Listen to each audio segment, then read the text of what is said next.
কোরআনে কারিমে তাই বলেছেন, আর রহমানু আল্লামাল কোরআন, আমি দয়া করে তোমাদেরকে কোরআন শিখিয়েছি। এই কোরআন দিয়ে নবীজি মানুষ তৈরি করেছিলেন। মক্কি জিন্দেগিতে মানুষ তৈরি করলেন, তৈরি হয়ে গেল হযরত আবু বকর, ওমর, ওসমান, আলী রিদওয়ানুল্লাহ তাআলা আজমাইন। এ ধরনের লোক তৈরি হয়ে গেল। আর এই লোকদেরকে নিয়ে নবীজি মদিনায় প্রবেশ করে একটি রাষ্ট্রের প্রেসিডেন্ট হলেন, রাষ্ট্রপ্রধান হয়ে গেলেন, সংবিধান দিলেন কোরআন দিয়ে। কোরআনের আইন চালু হয়ে গেল। চুরি বন্ধ হলো, ডাকাতি বন্ধ হলো, জেনা বন্ধ হলো, ব্যভিচার বন্ধ হয়ে গেল, প্রতিষ্ঠিত হয়ে গেল আল্লাহর রাজ। যেই রাষ্ট্রের ভিতরে মানুষ কেবলমাত্র আল্লাহর কালেমাকে উচ্চারণ করবে, আল্লাহর চাইতে শক্তিশালী কাউকে মনে করবে না। আজ বলা হয় জনগণ নাকি সকল ক্ষমতার উৎস। শোনেন না আপনারা? শুনেছেন? জনগণ নাকি সকল ক্ষমতার উৎস। আরে মিয়া, তোমরা সকল ক্ষমতার উৎস, যার নাক দিয়ে বাইরে হয় ময়লা, পেটের মধ্যে থাকে দুর্গন্ধ, তুমি সব ক্ষমতার উৎস? সকল ক্ষমতার উৎস জনগণ। এই কথা বলা কুফরি, বিশ্বাস করা কবিরা গুনাহ। কারণ সকল ক্ষমতার উৎস কে? বলেন সবাই, আন্নাল কুওয়াতা লিল্লাহি জামিয়া। সমস্ত ক্ষমতার উৎস কে? আল্লাহ সুবহানাহু ওয়া তাআলা। তাই আল্লাহ রাজত্ব কায়েম করার জন্যই কোরআন এসেছে পৃথিবীতে। ইনিল হুকমু ইল্লা লিল্লাহ, আল্লাহ ছাড়া কারো কোনো ক্ষমতা নাই। অথচ আমরা, আমাদের মুসলমানেরা মাথায় টুপি পরে, লম্বা দাড়ি রেখে, লম্বা জামা গায়ে দিয়ে তারা মনে করে পীরের মধ্যে কোনো ক্ষমতা আছে, মাজারের মধ্যে কোনো ক্ষমতা আছে। মাজারের কাছে যায়, পীরের কাছে যায়, আর বলতে থাকে ইয়া খাজা মেরা মতলব কো পুরা কর দে। বলেন নাউজুবিল্লাহ, বলেন নাউজুবিল্লাহ। খাজা আপনার মতলব পুরা করবে কি করে? আর খাজার মতলবই তো পুরো করেছেন আরেকজন, তিনি কে? বলেন কে? সন্তান না হলে পরে এই যে আকীদা, কত কথা আমরা এখানে কোরআন থেকে কত কথা বলেছি। আকীদার দোষ যদি করা না যায়, তাহলে আল্লাহর কাছে কিয়ামতের দিন কোনো নাজাত পাওয়া যাবে না। আজকে মানুষেরা চিন্তা করছে, এই যে পত্র পত্রিকায় প্রায় আসে, অমুক পীরের কাছে যান, অমুক জায়গায় যান, হাত দেখান, আপনার রোগ ভালো হবে, ছেলে মেয়ে হবে। আমি দেখেছি এই যে হযরত বায়জিদ বোস্তামী রহমতুল্লাহ আলাইহের এখানে একটা মাজারের কথা বলা হয়, কিন্তু ইতিহাস বলে না যে এখানে তার মাজার আছে। ঠিক কিনা? এইখানে মুসলমান কোথায় নেমে গেছে যে এইখানে মুসলমানেরা কোরআন যার ঘরে আছে, কোরআন থেকে তাওহীদ শিখলো না, ওখানে গিয়ে কচ্ছপগুলির পায়ে হাত দিয়ে চুমা খায়, কচ্ছপের কদমবুসি করে। এগুলি আমার নিজের চোখে দেখা, আন্দাজে কথা বলি না। গাছে দেখছি, বহুত দূর থেকে একটা গাছ দেখলাম, পুকুরটার পাড়ে একটা কয়েকটা গাছ আছে, একটা গাছে দেখলাম দূরের থেকে অনেক, মনে হলো যে অনেক ফল। ভাবলাম এটা কি গাছ, এত ফল হলো কেমনে? কাছে গিয়ে দেখি ইট পাথর এগুলি সব ঝুলাই রাখছে, অসংখ্য ইট পাথর ঝুলানো। জিজ্ঞেস করলাম এগুলি কি?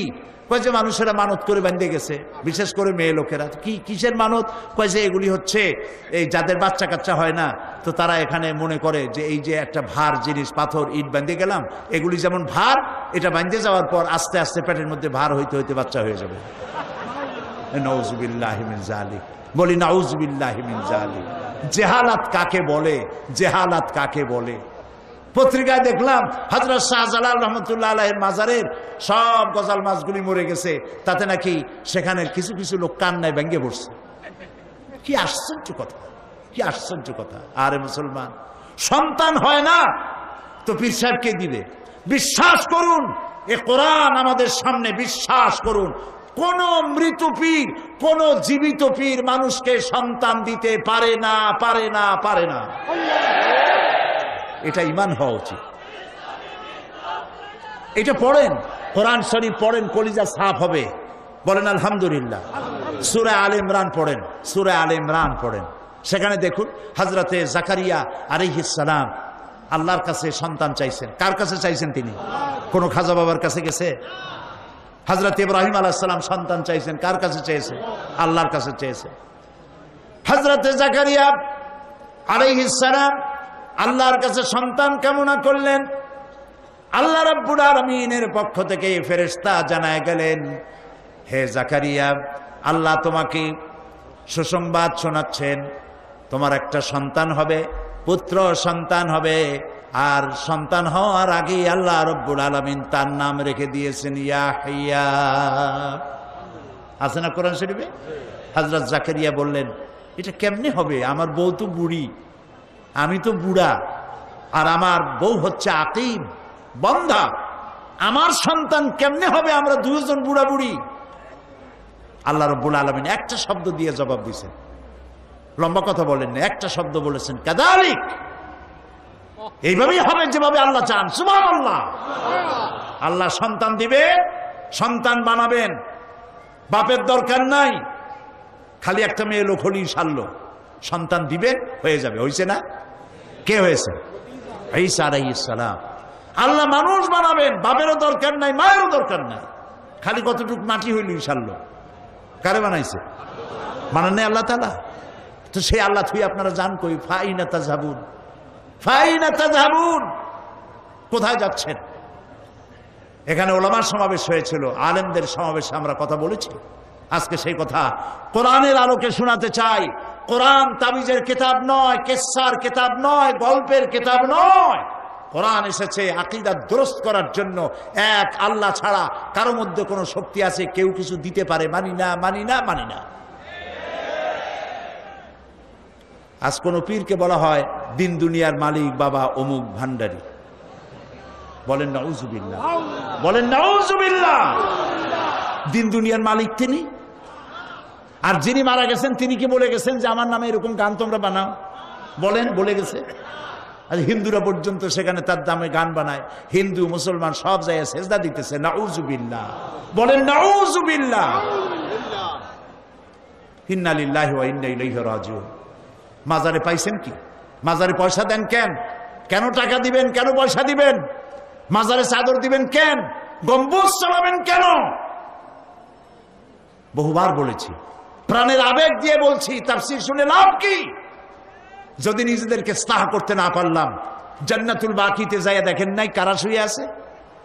সুবহানাল্লাহ কইতে ইচ্ছে করে না? কারা শুয়ে আছে? হযরত আব্দুল্লাহ ইবনে মাসউদ রাদিয়াল্লাহু তাআলা আনহু, হযরত আবু সাঈদ খুদরি রাদিয়াল্লাহু তাআলা আনহু, হযরত ওসমান রাদিয়াল্লাহু তাআলা আনহু, আজওয়াজুন নবী, বানাতুন নবী, ইবনে রাসূল, হাজার হাজার সাহাবায়ে কেরাম শুয়ে আছেন জান্নাতুল বাকিতে। কই? একটা চাদর তো নাই, একটা আগরবাতি তো নাই, একটা মোমবাতি তো নাই, একটা সাইনবোর্ড তো নাই। তাহলে আমরা কি মনে করতেছি? বিরাট বিরাট গম্বুজ বানাইয়া তারপরে পয়সা আদায় করা। নাউজুবিল্লাহ বলেন, বলেন নাউজুবিল্লাহ। প্রিয় ভাই সব, এগুলি বন্ধ করে দিতে হবে, তাহলে তাফসীর শোনা কাজে লাগবে। কোন আলহামদুলিল্লাহ। জীবনে কোন মাজারে আগরবাতি, মোমবাতি, চাদর, এই যে ওরসগুলি করে তারা, এই ওরসগুলি কিসের জন্য? কোন তাওহীদের কথা আছে? কোরআনের কথা আছে? ওলিউল্লাহদের প্রশংসা ছাড়া আল্লাহর প্রশংসা আছে? ওলিউল্লাহদের প্রশংসা আমার লাভ কি? আমার তো প্রশংসা করতে হবে আমার আল্লাহর। আমি তো সারা জীবন বসে আল্লাহর প্রশংসা করে শেষ করতে পারি না। বলেন আল্লাহু আকবার। প্রশংসা করব কার? আল্লাহ।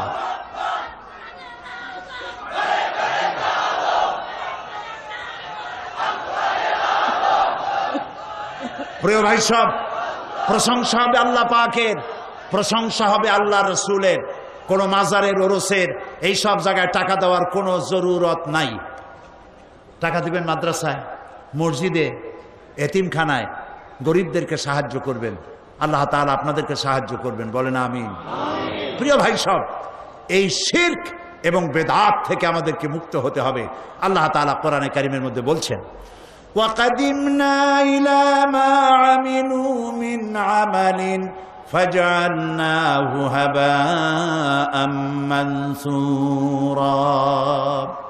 কিয়ামতের দিন আল্লাহ তাআলা বলেন, আমি যখন বান্দার আমল নামার দিকে যখন মনোযোগী হব, আর সেই আমল নামার ভিতরে যখন দেখতে পাবো, আমল নামার ভিতরে যখন আমি দেখতে পাবো শিরক মিশ্রিত রয়েছে, শিরক মিশ্রিত যদি দেখতে পাই, ফাজআলনাহু হাবাআম মানসুরা, আমল নামাগুলিকে, তাদের আমলগুলিকে আমি ধুলি কণার মতো করে উড়াইয়া দেব।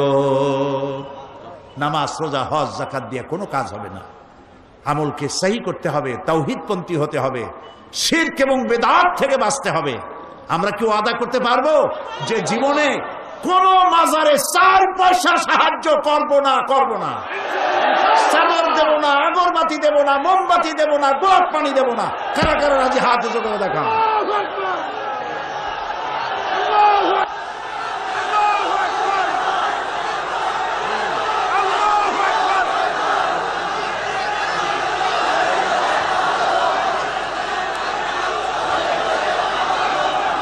আমরা বলি আলহামদুলিল্লাহ, সবাই বলেন আলহামদুলিল্লাহ।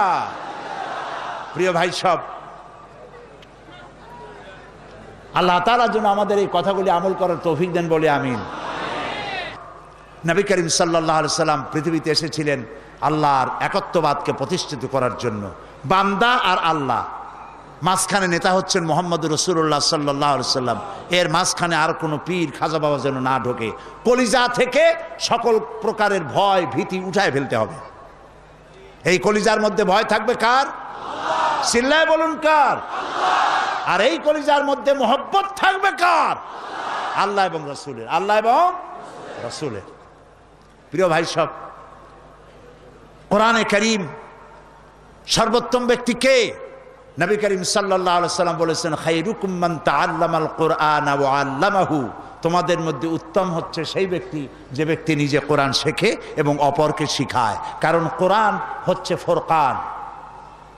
আল্লাহ তাআলা বলছেন, তাবারাকাল্লাযী নাযালাল ফুরকানা আলা আবদিহি লিয়াকুনা লিল আলামিনা নাযীরা। অতীব বরকতপূর্ণ সেই মহান সত্তা আল্লাহ রাব্বুল আলামিন, যিনি ফুরকান দান করেছেন, আল ফারকু বাইনাল হক ওয়াল বাতিল, এমন কিতাব দান করেছেন যা দিয়ে হক এবং বাতিল, সত্য আর মিথ্যার মধ্যে পার্থক্য সৃষ্টি করা যায়। তার নাম কোরআন শরীফ। কোরআন যদি বুঝতে পারি তাহলে অন্ধকার থেকে আমরা বাঁচতে পারবো। কোরআন যদি বুঝতে পারি জাহালাত থেকে আমরা বাঁচতে পারবো। এই জন্য কোরআন শরীফ ধীরে ধীরে পড়া, বুঝে পড়া এবং সেটাকে আমল করা, এই জন্যই কোরআন নাজিল হয়েছে। নবী করিম সাল্লাল্লাহু আলাইহি সাল্লাম এই কোরআন দিয়ে একটি সমাজ গড়ার জন্য তাকে অনেক পরিশ্রম করতে হয়েছে, রক্ত দিতে হয়েছে, দান মোবারক শহীদ হয়েছে, সাহাবায়ে কেরাম জীবন দিয়েছেন। আর এই কাজে রসুলকে সহযোগিতা করেছেন সব থেকে বেশি যুবকেরা। কারা করেছে বলুন তো? আজকে তাকায় দেখেন আপনার ডানে আর বামে, আপনার ডানে আর বামে তাকায় দেখেন তো কারা কারা বেশি? যুবকেরা বেশি। নবী করিম সাল্লাল্লাহু আলাইহি ওয়াসাল্লাম বলেছেন, উসিকুম বিশ-শাবাবি খায়রা ফাইন্নাহুম আরাক্কু আফইদা লাকাদ বাআসানি আল্লাহু বিল হানিফিয়্যাতি সামহা ফাহালাফানি আশ-শাবাব ওয়া খালাফানি আশ-শুয়ুখ। নবী করিম সাল্লাল্লাহু আলাইহি ওয়াসাল্লাম বলেছেন, উসিকুম বিশ-শাবাবি খায়রা, আমি তোমাদেরকে নসিহত করছি তোমরা যুবকদের ব্যাপারে কল্যাণকামী হবে। কোরআনের ঝান্ডাকে বুলন্দ করার জন্য রক্ত দিতে পারে কারা? বলেন কারা? রাসূলের হাদিস, রাসূলুল্লাহ বলছেন যুবকদের ব্যাপারে তোমরা কল্যাণকামী হও। আর আমি পৃথিবীতে এসেছি উদারতা সহকারে, আল্লাহর দ্বীন নিয়ে পৃথিবীতে এসেছি। এই আমার আল্লাহর দেওয়া এই বিধান কায়েমের জন্যে যুবকেরা আমাকে সাহায্য করেছে আর বিরোধিতা করেছে বুড়োরা। আজকে এই মাহফিলে যারা বৃদ্ধ আছেন তাদের কিন্তু শঙ্কিত হওয়ার বা লজ্জা পাওয়ার কোনো কারণ নেই। আমিও আপনাদের দলে, আমরা ওই যৌবনকাল কাটায় আসছি, ঠিক কিনা? ঠিক কিনা? যৌবনকালটা যদি আল্লাহর জন্য কাটায় আসতে পেরে থাকি তাহলে সেখানে আল্লাহ তাআলা আমাদেরকে অবশ্যই পুরস্কৃত করবেন ইনশাআল্লাহ। বলি ইনশাআল্লাহ। আমরা যদি ইতিহাসের দিকে তাকাই তাহলে দেখতে পাবো বিরোধিতা করেছে বুড়োরা আর সহযোগিতা করেছে যুবকেরা। আবু জাহাল, আবু লাহাব, উতবা, সাইবা, মুগিরা, যত কাফের বয়স সব 40-এর ওপরে। আর যারা ঈমান আনলো, ইসলাম কবুল করলো, রাসূলের সহযোগিতা করলেন, মার খাইলেন, তারা সব 40-এর নিচে। হযরত আবু বকর রাদিয়াল্লাহু তাআলা আনহু যখন ইসলাম কবুল করেন বয়স ছিল তার 37 বছর। ওমর রাদিয়াল্লাহু তাআলা আনহু ইসলাম কবুল করার সময় বয়স ছিল 26 বছর। জুবাইর ইবনুল আওয়াম এবং আব্দুর রহমান বিন আউফ রাদিয়াল্লাহু তাআলা আনহুমা যখন ইসলাম কবুল করেছিলেন বয়স ছিল 17 বছর। হযরত আলী যখন ইসলাম কবুল করেন বয়স ছিল তখন তার 8.5 বছর। এসব তরুণ, কিশোর আর যুবকেরা আল্লাহর দ্বীন প্রতিষ্ঠার জন্য নবীকে সাহায্য করেছিলেন, আর বুড়োরা বিরোধিতা করেছিল। আজকের যে প্রাণ টগবগে উচ্ছল প্রাণবন্ত বাংলার দামাল ছেলে যুবক যাদেরকে আমি দেখতে পাচ্ছি, এই তাওহীদের ঝান্ডা নিয়ে যদি তারা ঝাঁপায় আসে, ময়দানে এগিয়ে আসে, তাহলে অবশ্যই বাংলাদেশে কোরআনের রাজ কায়েম হবে ইনশাআল্লাহ।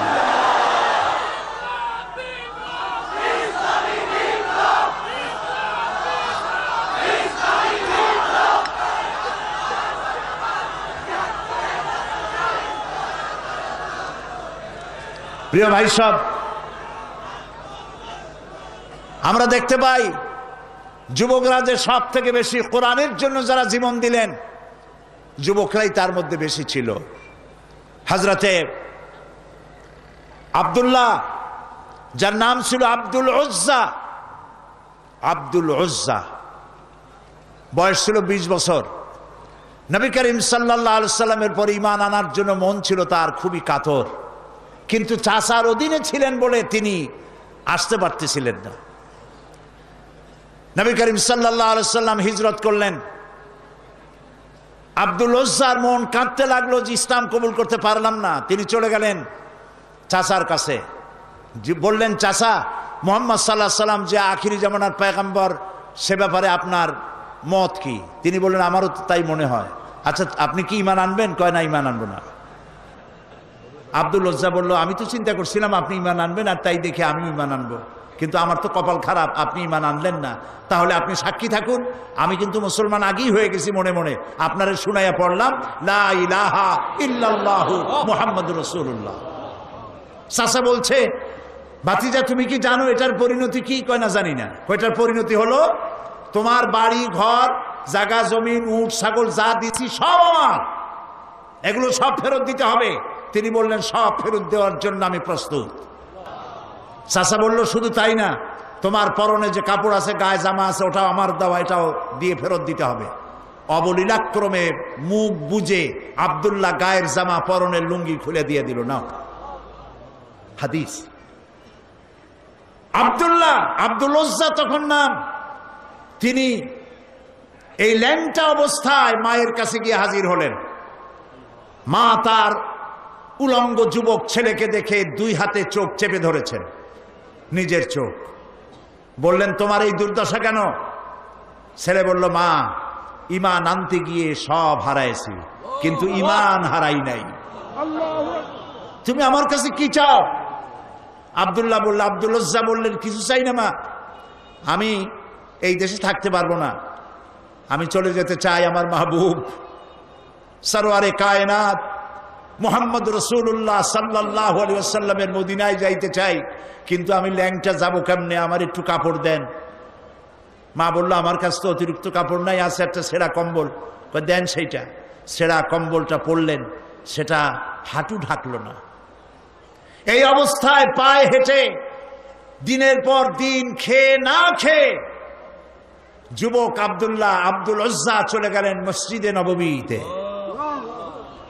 মসজিদে নববীতে বসে আছেন, হাঁটুর উপরে কাপড়, যুবক বসা, মাথার চুল উস্কো খুস্কো, ক্ষুদায় চক্ষু কোটরগত। হযরতে নবী করিম সাল্লাল্লাহু আলাইহি ওয়াসাল্লাম হুজরা থেকে বেরিয়ে এসে তার দিকেই নজর পড়েছেন। জিজ্ঞেস করলেন, তুমি কে? তোমার এই অবস্থা কেন? আব্দুল উজ্জা নিজের নাম বললেন আর ঘটনা শুনাইলেন। নবী করিম সাল্লাল্লাহু আলাইহি ওয়াসাল্লাম বললেন, তোমার নাম আব্দুল উজ্জা নয়, তোমার নাম আব্দুল্লাহ। আসহাবে সুফফা তাদেরকে বললেন, একে কোরআন শরীফ শিখাও। আসহাবে সুফফা তাকে কোরআন শরীফ শিখাইতো, এবং তিনি কোরআন শরীফ চিল্লায় চিল্লায় পড়তেন, জোরে জোরে পড়তেন। আসহাবে সুফফা নবী করিম সাল্লাল্লাহু আলাইহি ওয়াসাল্লামকে অভিযোগ করলেন যে তার চিল্লানির জ্বালায় আমরা ঘুমাইতে পারি না। আল্লাহর নবী বলেন, ও আমার সাহাবীরা, আব্দুল্লাহ তার ঈমান আনার জন্য সব ছেড়ে এসেছে, এমনকি পরনের কাপড়টাও আনতে পারে নাই, তারে চিল্লাইতে দাও।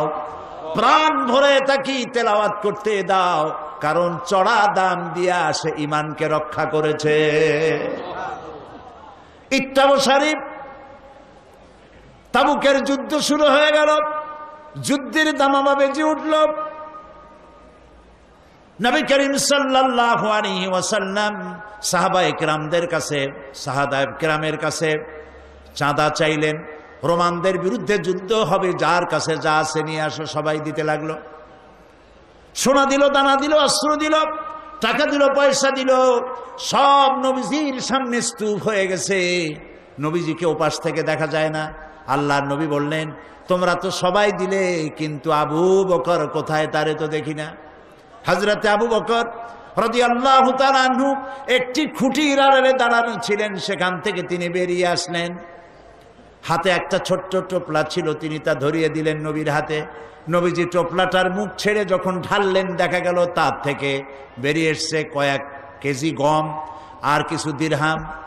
হযরতে নবী করিম সাল্লাল্লাহু আলাইহি ওয়াসাল্লাম হযরত আবু বকরের চেহারার দিকে তাকিয়ে দেখেন, হযরত আবু বকরের চোখ থেকে পানি পড়ে দাড়ি মোবারক ভিজে ভিজে পড়ছে। নবীজি প্রশ্ন করলেন, আবু বকর?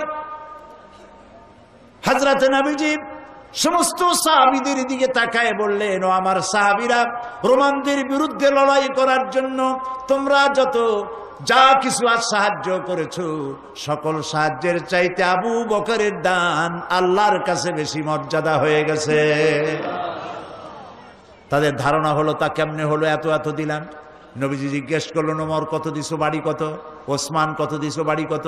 সবাই বললো, এত এত দিছি, বাড়ি এত এত আস। সবশেষে নবীজি হযরত আবু বকর রাদিয়াল্লাহু তাআলা আনহুকে প্রশ্ন করলেন, আবু বকর তুমি কত দিয়েছো আর বাড়ি কত আছে?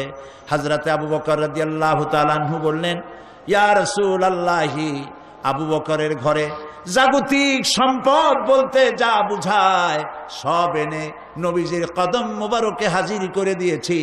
আমি আবু বকরের ঘরে আল্লাহ এবং রাসূল ছাড়া কোনো জিনিস আর এখন বাকি নাই।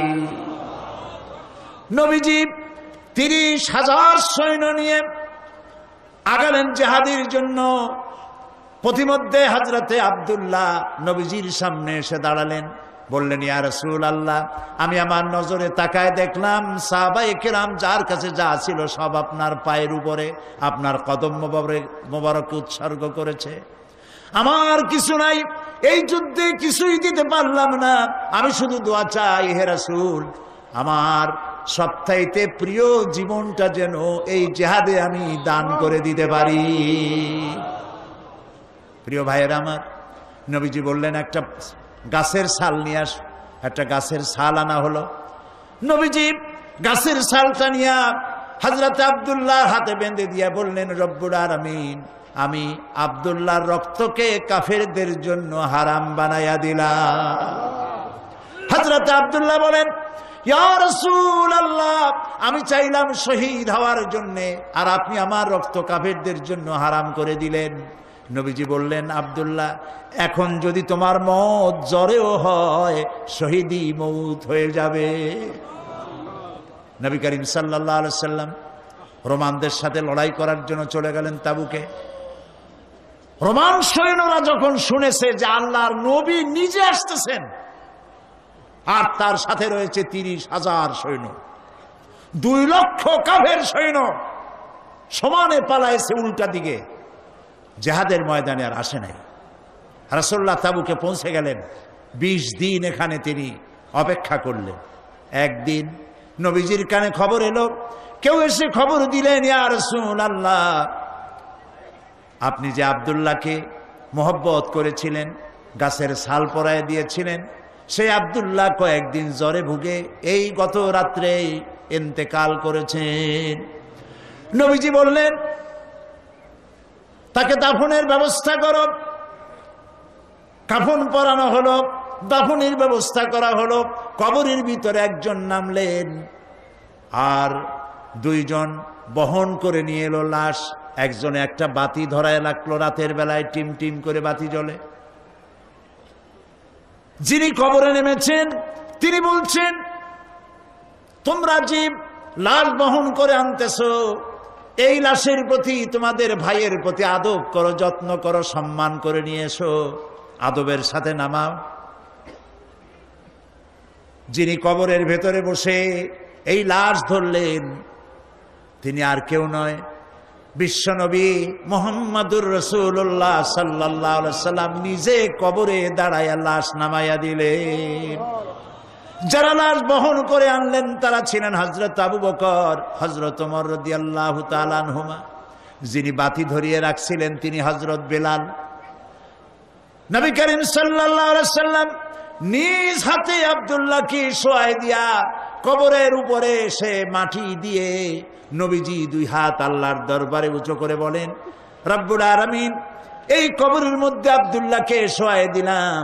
আজকের সন্ধ্যা পর্যন্ত আমি তোমার রাসূল আব্দুল্লাহর উপরে রাজি ছিলাম, আল্লাহ তুমি আব্দুল্লাহর উপরে রাজি আর খুশি হয়ে যাও। হযরত আব্দুল্লাহ ইবনে মাসউদ রাদিয়াল্লাহু তাআলা আনহু সেখানে দাঁড়ানো ছিলেন। তিনি বলতেছিলেন, আহারে, আজ যদি আব্দুল্লাহর লাশ না হয়ে আমার লাশ হইতো, আমার ভাগ্যটা খুলে যেত। প্রিয় ভাইয়েরা আমার, যারা আল্লাহর দ্বীনের জন্য জীবন দিলেন তারা যুবক ছিলেন। এই যুবকেরা আল্লাহর দ্বীন প্রতিষ্ঠার জন্য স্ত্রীর মায়া ভুলে গিয়েছে, মায়ের মায়া ভুলে গেছে, বাপ মায়ের মায়া ভুলে গেছেন। কোরআন প্রতিষ্ঠার জন্য জান মাল সকল কিছুকে উৎসর্গ করে তারা ময়দানে নেমেছেন। এই রক্তের উপরে ইসলামের পতাকাকে আল্লাহ উড্ডীন করে দিয়ে মদিনায় আল্লাহ দ্বীন প্রতিষ্ঠা করে দিয়েছিলেন। আর যদি পৃথিবীর দ্বিতীয় বৃহত্তম মুসলিম দেশ, এই দেশে যদি আমরা কোরআনের পতাকাকে উড্ডীন করতে চাই তাহলে যুবকদেরকে ময়দানে আগায় আসতে হবে, যুবকদেরকে এগিয়ে আসতে হবে। তাওহীদ এবং বেদাত, তাওহীদ এবং তাওহীদকে প্রতিষ্ঠিত করার জন্য শিরক এবং বেদাতকে নির্মূল করে দিয়ে আল্লাহর দ্বীন প্রতিষ্ঠার জন্য আগায় আসতে হবে। তাহলে আশা করা যায় পৃথিবীতে এই গোটা বিশ্বের ভিতরে দ্বিতীয় বৃহত্তম মুসলিম দেশ, এদেশে আল্লাহর কালেমার পতাকা একদিন উড়বেই উড়বে ইনশাআল্লাহ। আমরা কি সেই আল্লাহর দ্বীনের পতাকা, কোরআনের পতাকা আমাদের দেশে উঠুক, এটা কি আমরা চাই? বলেন, এটা কি আমরা চাই? প্রিয় ভাই সব, কোরআনের আইন প্রতিষ্ঠার জন্য শুধু ওয়াজ শুনলে হবে না, আন্দোলনের শরীক হতে হবে। রাজি আছেন আপনারা? কোরআন প্রতিষ্ঠার আন্দোলনে শরীক হতে হবে। কোরআন যারা প্রতিষ্ঠা করতে চায় তাদের সাথে শরীক হতে হবে। অনেকে বলে যে এত দল, আমরা কোন দিকে যাব? বলেন এরকম, ইসলামের অনেকগুলি দল, আমরা কোন দিকে যাব? এরা খুব চালাক মানুষ। এত দল তাতে আপনার দরকার কি? আপনি যখন আপনার যখন অসুখ হয় তখন ডাক্তারের কাছে যান রুগী আপনার অসুখ দেখাইতে। এ কথা তো বলেন না যে এত ডাক্তার চট্টগ্রাম শহরে, গিন্নার চোটে কোনো ডাক্তারের কাছে যায়নি, এটা আপনারা বলেন নাকি? কেস হয়েছে, মামলা হবে, এই মামলার জন্য উকিল ধরতে হবে। এখন আপনি দেখেন এত উকিল, কাজে কোনো উকিলের কাছে যাব না, এরকম কোনো পাগলে করে নাকি? দল অনেক আছে, তাতে কি হয়েছে? সেই দলের সাথী আপনারা হন। আপনাকে বেছে নিতে হবে ভালো উকিলকে, আপনাকে বাঁচতে হবে যে ভালো ডাক্তারকে, আন্দোলন খুঁজতে হবে কোন আন্দোলনে, কোন দলে গেলে পরে আপনার কোরআনের রাজ বাংলাদেশে কায়েম হতে পারে, সেটা আপনাকে বেছে নিতে হবে। দল তো অনেকগুলি তৈরি হয়ে গেছে। প্রিয় ভাই সব, ইসলামী আন্দোলন যারা এই দেশে করে, যারা জান দিল, রক্ত দিল, জীবন দিয়েছে, এবং যারা প্রমাণ করতে পেরেছে যে দেশ আমরা হাতে পেলে দেশ চালাইতে পারি, প্রমাণ পাইছেন না আপনারা ইতিমধ্যে? বলেন, পেয়েছেন না? তাহলে ইসলাম প্রতিষ্ঠা যারা করে সেই আন্দোলনে শরীক হতে হবে। লা ইসলামা ইল্লা বিল জামা, ওয়ালা জামা ইল্লা বিল ইমারা, ওয়ালা ইমারা ইল্লা বিত তাআ। সংগঠন ছাড়া ইসলাম চলতে পারে না। এই জন্য সংগঠনভুক্ত হতে হবে আমাদের সকলকে, আমাদের সকলকে ইসলামী সংগঠনভুক্ত হতে হবে। আল্লাহ যেন আমাদেরকে ইসলামী আন্দোলন করার তৌফিক দান করেন, আমাদের সকলকে যেন দ্বীনি আন্দোলনে শরীক হওয়ার তৌফিক আল্লাহ দান করে দেন। প্রিয় ভাই সব, আমি আপনাদেরকে নিয়ে দোয়া করব। আগামীকাল বিস্তারিত আলোচনা করব ইনশাআল্লাহ। এই জন্য যারা দাঁড়ানো আছেন, দাঁড়ানো ভাইয়েরা বসুন। যত মানুষ এখানে দাঁড়ানো আছেন সব ভাইয়েরা বসে পড়ে, মোনাজাতে শরীক হন। সমস্ত ভাইয়েরা বসুন। আর আজকে কয়জন? 3 জন মুসলমান হতে এসেছেন এখানে, অন্য ধর্ম থেকে ইসলাম কবুল করার জন্য এসেছেন। একজনের নাম হলো চন্দন দে, পিতা শ্রী বাসুদে, গ্রাম শাকপুরা, বোয়ালখালী, চট্টগ্রাম। আরেকজনের নাম রিপন দাস, পিতা সুনীল দাস, মাতার নাম আরতি রানী দাস, হিন্দু, বাড়ি মৌলভীবাজার, আর এখানে থাকে চাঁদগাঁওয়ে, চট্টগ্রাম। আরেকজনের নাম খোকন বণিক, পিতা সত্যরঞ্জন বণিক, দক্ষিণ মাইজদি, ধর্ম হিন্দু, বর্তমান নাম পছন্দ করেছে মোহাম্মদ সলিমুল্লাহ। আর আগে 2 জন চন্দন দে, তার নাম পছন্দ করেছে রিজাউল করিম, আর রিপন দাস তার নাম পছন্দ করেছে মোহাম্মদ নুরুল ইসলাম। এই 3 জনকে এখন ইসলাম কবুল করানো হচ্ছে।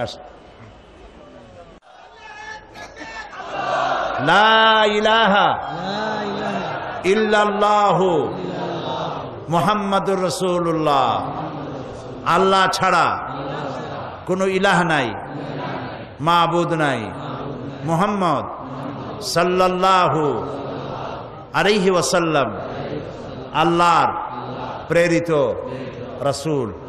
আশহাদু আন লা ইলাহা ইল্লাল্লাহু ওয়াহদাহু লা শারীকা লাহু ওয়া আশহাদু আন্না মুহাম্মাদান আবদুহু ওয়া রাসূলুহু।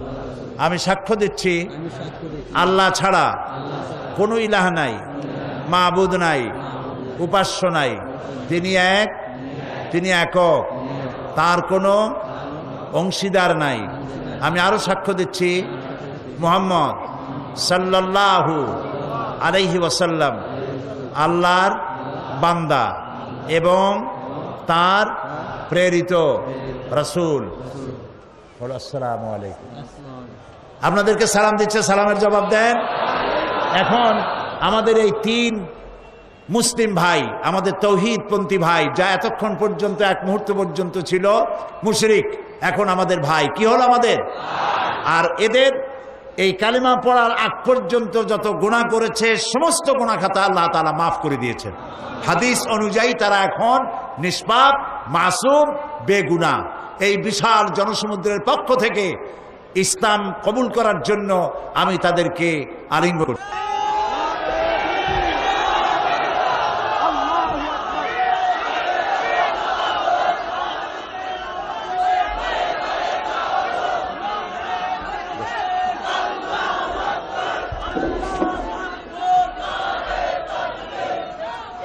প্রিয় ভাই সব, আপনাদের খেদমতে এখন মোনাজাত করা হবে। মোনাজাতের পর আজান হবে, বা জামাত এশার নামাজ পড়া হবে। গত কয়েকদিনের মতো আজকেও বলতে চাই যে ঢাকা থেকে এবং চট্টগ্রামের বহু সংখ্যক পুস্তক প্রকাশক এই মাহফিলে এসেছে। তারা তাদের বই বিক্রি করার জন্য, এবং এই সবগুলি বই ইসলামের উপরে, কোরআনের উপরে, হাদিসের উপরে, তাওহীদের উপরে। এই বইগুলি আপনারা যাওয়ার সময় কিনে নিয়ে যাবেন।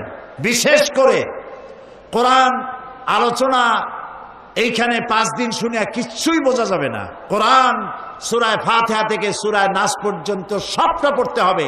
কোরআন শরীফ অর্থ এবং ব্যাখ্যা সহকারে 30 পারা কোরআন শরীফ অর্থ ব্যাখ্যা সহকারে বুঝে পড়বো। এই ব্যাপারে কি আপনারা আমার সাথে ওয়াদা করতে পারেন? কারা কারা পারেন হাত উঁচু করে দেখান তো। আল্লাহ দেখুক, আল্লাহ দেখুক, হাত নামান, বলেন আলহামদুলিল্লাহ। এই ব্যাপারে অনেক তাফসীর আছে, আমি আপনাদের কাছে বলেছি। অনেক তাফসীর পৃথিবীতে আছে, সব তাফসীরকে আমরা সম্মান করি। কিন্তু বর্তমান বিজ্ঞানের যুগে যে তাফসীর আপনাকে জীবনবোধের সৃষ্টি করবে, ইসলামী আদর্শ শিখাবে, ইসলামী আন্দোলনে শরীক হওয়া ফরজ করে দেবে, যে কোরআন, যেই তাফসীর পড়লে ইসলাম এবং কোরআন বোঝা যাবে, তাফসীরের নাম হচ্ছে তাফহিমুল কোরআন। বলেন তো কি নাম? 19 খণ্ড আধুনিক প্রকাশনী থেকে বের করা হয়েছে, মাত্র 1000 টাকায় 19 খণ্ড 1000 টাকা হাদিয়া দিয়ে দেওয়া হয়। আলহামদুলিল্লাহ বলেন। আর সৈয়দ কুতুব শহীদ রহমতুল্লাহ আলাইহের ফি জিলালিল কোরআন, আমি আগেও বলেছি, সেটিও আপনারা রাখতে পারেন। আর সর্বশেষ আরেকটি বইয়ের কথা গত 2 দিন বলেছি, আজও বলি, এই কারণে যে মোমেন হচ্ছে সেই ব্যক্তি যে ব্যক্তি নিজের জন্য যা ভালো মনে করে অন্যের জন্য তা ভালো মনে করে। সেই জন্য আমি কেন জামাত ইসলামী করি এই প্রশ্ন অনেকে, সেই প্রশ্নের জবাব আমি লিখিত আকারে দিয়েছি। বইটির নাম আমি কেন জামাত ইসলামী করি। খেলাফত এবং মুলুকিয়াত বইয়ের ব্যাপারে যে সব প্রশ্ন আছে, সাহাবীদের নবীদের ব্যাপারে যে সব প্রশ্ন আছে, লম্বা জামা দাড়ি নিয়ে আকীদা নিয়ে যে সমস্ত কথা আছে, সব কথার জবাব আমি এর মধ্যে দিয়েছি। আর আমি কেন এই দল করি সেটির প্রশ্নের জবাব যারা জামাত ইসলামী করেন তারাও নেবেন, আর যারা জামাত ইসলামী করেন না তারাও এর জবাব পাওয়ার জন্য বইটি সংগ্রহ করতে পারেন। সম্পূর্ণ অফসেটে ছাপা, 100 টাকা করে হাদিয়ায় তারা বিক্রি করছে, সব বুক স্টলে পাবেন। আমি কেন জামাত ইসলামী করি বইটি নেওয়ার জন্য সকলকে অনুরোধ রইল। আল্লাহুম্মা আমিন। রব্বানা যালামনা أنفسنا وإن لم تغفر لنا وترحمنا لنكونن من الخاسرين ربنا لا تزغ قلوبنا بعد إذ هديتنا وهب لنا من لدنك رحمة إنك أنت الوهاب أي الله تعالى লাখো জনতা নিয়ে তোমার দরবারে হাত তুলেছি, সারা জীবন গুনাহ করে করে জীবনটারে নষ্ট করেছি। দয়া করে মেহেরবানি করে আমাদের জিন্দেগির সকল গুনাহ খাতা মাফ করে দাও রব্বুল আলামিন। আমাদের মধ্য থেকে আমাদের মা বাপ যাদের দুনিয়া থেকে বিদায় হয়ে গেছে, কবরগুলিকে জান্নাতের টুকরায় পরিণত করে দাও। রব্বির হামহুমা কামা রব্বায়ানি সগীরা। সবাই পড়েন রব্বির হামহুমা কামা রব্বায়ানি সগীরা। হে আল্লাহ তাআলা, আমাদের দাদা দাদি নানা নানি আত্মীয় স্বজন যারা মারা গেছে প্রত্যেকের রুহের পরে সওয়াব পৌঁছায় দাও রব্বুল আলামিন। আজকের জুমার রাত দোয়া কবুলের রাত। হে আল্লাহ তাআলা, আজকে তোমার দরবারে আরজি পেশ করি, तमाम পৃথিবীতে মুসলমানেরা আজ বড়ই নির্যাতিত। ইরাকের মুসলমানেরা নিজের দেশে আজ পরবাসী হয়ে গেছে। কাফের সৈন্যরা ঘর তল্লাশি নাম করে ইরাকের পবিত্র মেয়ে লোকদের গায়ে হাত দিতেছে। আয় আল্লাহ তাআলা, তারা মসজিদ ধ্বংস করেছে, সভ্যতা বিনাশ করেছে, মুসলমানদেরকে পাখির মতো গুলি করে করে মারতেছে। আল্লাহ তাআলা জালেমদেরকে, জালেমদের শক্তি শেষ করে দাও। আল্লাহুম্মা ইয়া মুনজিলাল কিতাব ওয়া মুজরিয়াস সাহাব সারিয়াল হিসাব ওয়া হাজিমিল আহজাব আল্লাহুম্মা ইহজিমহুম ওয়া জালজিলহুম ওয়ানসুরনা আলাইহিম। আল্লাহুম্মা ইজ্জিল ইসলামা ওয়াল মুসলিমিন। আল্লাহুম্মা আহলিকিল কাফারাতা ওয়াল মুবতাদিআতা ওয়াল ইয়াহুদা ওয়ান নাসারা ওয়াল মুশরিকিন। اللهم شتت شملهم اللهم مزق جمعهم اللهم دمر ديارهم اللهم خرب بنيانهم। আল্লাহ তাআলা কাফেরদের পায়ের তলার মাটি তুমি খসায় দাও। বিশ্বব্যাপী কাফেরদের ঐক্যের মধ্যে ফাটল ধরিয়ে দাও। মুসলমানদের ঐক্যকে আল্লাহ দয়া করে মজবুত করে দাও রব্বুল আলামিন। প্যালেস্টাইনের মুসলমানদের দৃশ্য যখন দেখি, কামানের গোলার মোকাবেলা করতেছে কচি কচি বাচ্চা ছেলেরা ইট আর পাথর দিয়া। আল্লাহ রাব্বুল আলামিন, তুমি দয়া করে প্যালেস্টাইনের মুসলমানদের হাতে ফিলিস্তিন উঠায়া দাও। কাশ্মীরের নির্যাতিত মুসলমানদেরকে ভারতের কাফের মুশরিক সরকার আর সেনাবাহিনীর হাত থেকে কাশ্মীরকে চিরকালের জন্য মুসলমানদের হাতে আল্লাহ তুলে দাও। আল্লাহ তাআলা বসনিয়া, চেচনিয়া, আলজেরিয়া, দুনিয়ায় যত জায়গায় মুসলমানেরা বিপদগ্রস্ত, স্বাধীনতাকামী মুসলমানদের হাতে তাদের দেশ উঠাইয়া দাও রব্বুল আলামিন। এই মাহফিলে লোকেরা বহু আশা করে আসে, কোরআনের বরকতে দোয়া কবুল হবে এই নিয়ত করে। আল্লাহ তাআলা যারা যেই নিয়ত করে আসে, নেক নিয়ত আল্লাহ তুমি দয়া করে পুরা করে দিও। আল্লাহ তাআলা তোমার গোলাম মাওলানা শামসুদ্দিন সাহেব, আল্লাহ তাআলা তুমি দয়া করে তাকে হায়াতে তাইয়্যিবা সেহাতে কুল্লিয়া দাও। আল্লাহ তাআলা তিনি বলেছেন এই মাহফিলের খরচ এখনো অর্ধেকও তাদের হাতে আসে নাই। আল্লাহ তাআলা তুমি দয়া করে তোমার বান্দাদের দিল খুলে দাও। আল্লাহ তাআলা সকলে যেন প্রাণ খুলে এই মাহফিলে সাহায্য করতে পারে, যাতে ঋণগ্রস্ত তারা না থাকে। আল্লাহ তৌফিক তুমি দিয়ে দাও। রব্বুল আলামিন তার সাথী সঙ্গী সমাজ কল্যাণ পরিষদে যারা আছেন সকলের আল্লাহ তুমি রহম করো। রব্বুল আলামিন আজকের মাহফিলে যারা এসেছেন কেউ যেন খালি হাতে ফেরত না যায়। আল্লাহ তাআলা সকলের গুনাহ মাফ করে দাও, সকলের পকেট, সকলের জীবন, সকলের আত্মাকে আল্লাহ ইমান এর রোশনি দিয়া ভরে দাও। আল্লাহ তাআলা বাংলাদেশের বিভিন্ন জেলা থেকে বহু ওলামায়ে কেরাম আসছেন, বহু আলেমে দ্বীন এসেছেন, বহু লোক এসেছেন দেশ থেকে, দেশের বাইরের থেকে। যারা যেভাবে আসছেন আল্লাহ প্রত্যেকের দিলের নিয়ত পুরা করে দাও। আর একটি দিন মাত্র বাকি আছে এই মাহফিলের। আল্লাহ তুমি সেই মাহফিলে আমাদেরকে বলার তৌফিক দাও, আমাদের মানুষদের শোনার তৌফিক দাও, ভাই বোন এবং মা বোনদেরকে এসে শান্তিপূর্ণভাবে বসে কথা শোনার এবং শেষ মোনাজাত করার তৌফিক দান করে দাও। ربنا تقبل منا إنك أنت السميع العليم وتب علينا إنك أنت التواب الرحيم سبحان ربك رب العزة عما يصفون وسلام على المرسلين والحمد لله رب العالمين واجعل آخر كلامنا عند الموت لا إله إلا الله محمد رسول الله। السلام عليكم ورحمة الله।